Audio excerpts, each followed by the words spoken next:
Welcome back to Fuck It Friday, where I pick a movie I'm pretty certain is going to be bad. I watch it anyway and do a quick review for it. The two main questions are: is it really that bad? But also, if it is at least a good time? Today's movie is Drop Bear from December 26, 2025, and it follows a group of Americans who are traveling and deciding to go on a cheap Aussie tour surrounding the legend of the dangerous Drop Bear. Little do they know that they're about to run into the real thing. So I, of course, didn't expect much from this little low budget indie venture, but unfortunately, I got so much less than that.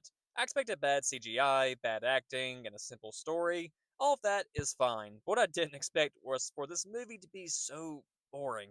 The first third of this movie is almost painful to get through.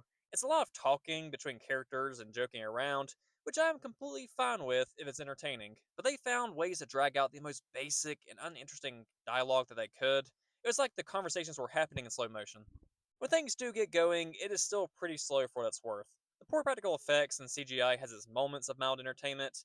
There's a costume that is okay for an indie flick, but Jesus Christ, this was a chore. The funniest part was a clear political reference in the post-credits scene, and with current events, that made me chuckle a little bit when you realize what it's supposed to represent. But outside of that, I found it really difficult to defend how tedious this was to get through, despite the obvious lacking budget. Drop Air is on Tubi if you're interested, but I can't personally recommend it. Kudos to the creative team who got together and made this movie happen, but this was possibly one of my least favorite movies in my Fuck It Friday series yet.